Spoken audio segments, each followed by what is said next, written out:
What if I told you that in just 5 laps, Lewis Hamilton rewrote Ferrari's entire narrative for 2026? That his driving not only surprised the paddock, but also shocked the team boss himself?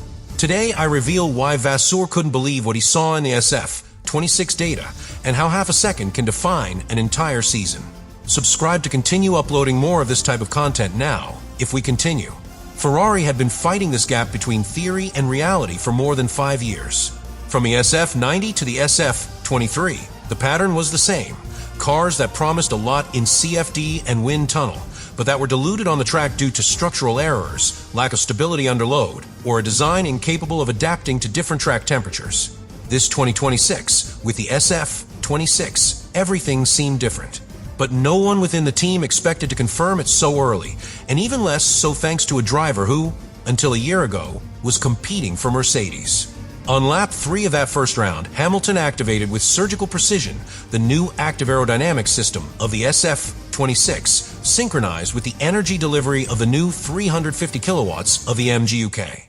The perfect combination of corner entry, load transfer, and exit acceleration delivered a timing pattern that left engineers simply speechless. Although it was not a launch lap, Hamilton was setting internal benchmarks that made all previous Leclerc models obsolete. What happened that morning was not a publicity coup. It was a silent revolution. The technicians did not speak.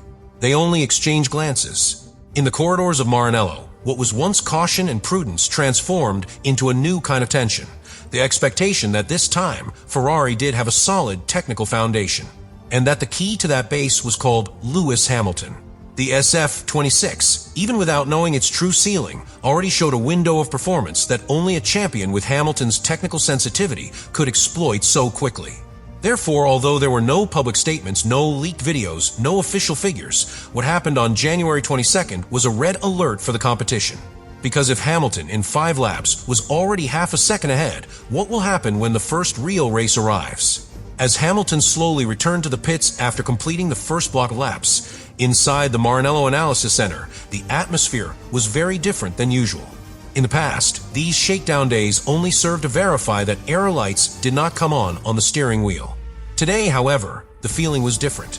Silence, absolute concentration, and then a barely perceptible murmur that began to spread among engineers, technicians, and simulation managers.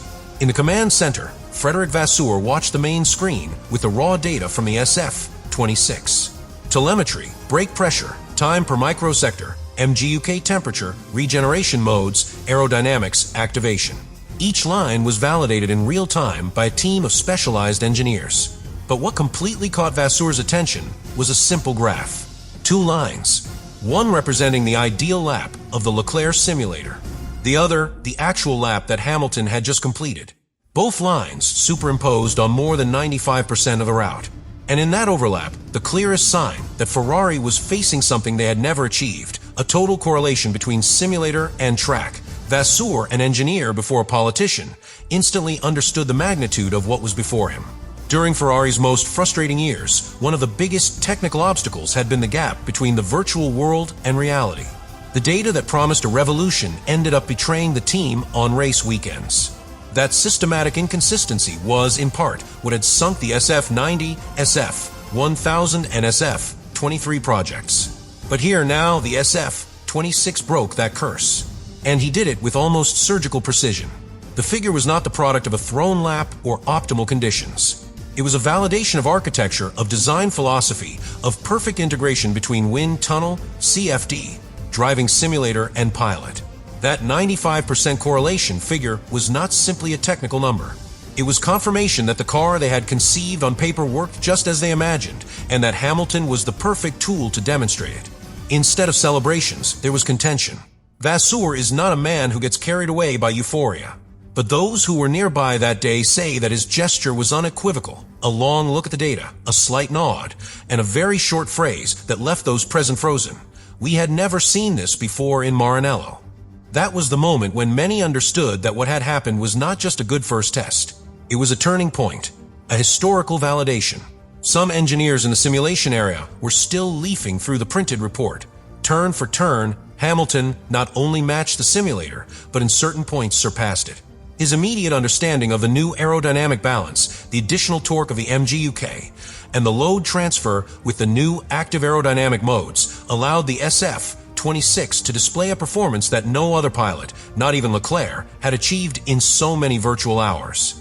There were no official communications that day. Only one institutional phrase repeated by Vasseur to the media. It went well, there were no problems, we collected the data we wanted.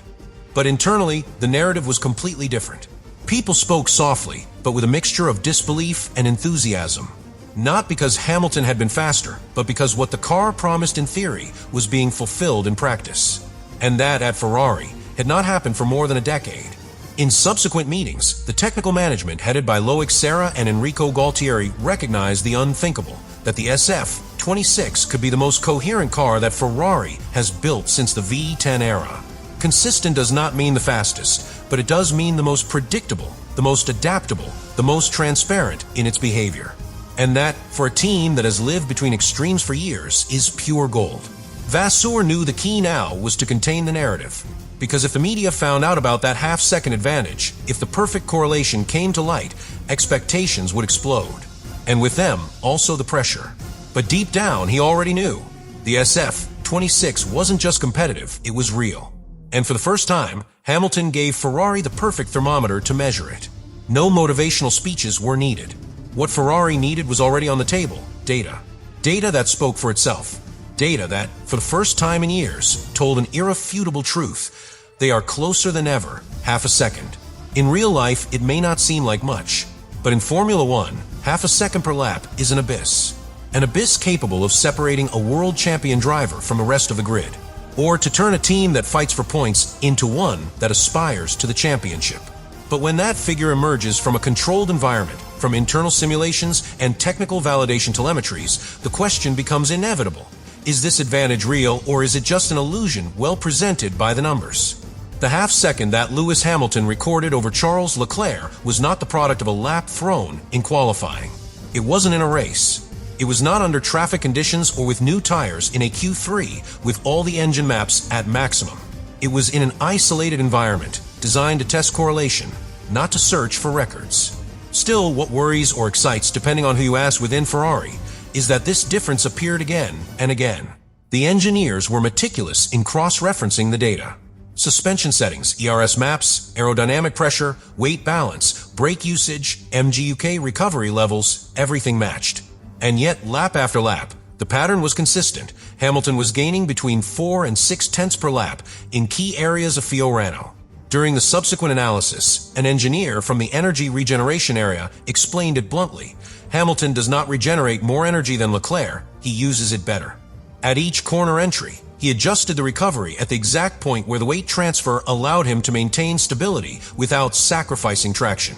On output, it dosed the electrical delivery not continuously, but in stages, as if pressing an invisible button that adapted the torque to each micro change in grip. That kind of finesse is impossible to program, is only acquired with experience and with instinct. But the real technical blow did not come from energy. It came from the SF26's new active aerodynamics system. This system completely replaces the classic DRS. Now, instead of opening or closing a flap, the car adjusts its downforce through modes that dynamically alter the airflow depending on the situation. Corner mode for curves, straight mode for straights. Hamilton activated these modes with millisecond precision at the exact point where the car allowed it, and more importantly, where the track required it. That is a detail that, although invisible on TV, makes substantial differences in telemetry.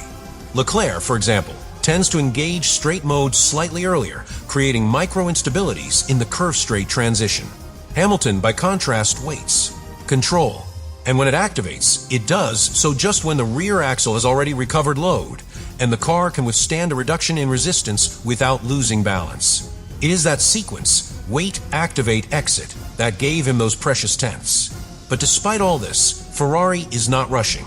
Half a second in the simulator does not guarantee half a second on the real track, because there are a million factors that can alter this data. Tire degradation, asphalt temperature, tire pressure, fuel load, track traffic, and even the engine strategy chosen for each lap. What began as a silent technical day in Fiorano has become, in less than 15 kilometers, an unofficial declaration of intentions. Ferrari has not said anything publicly.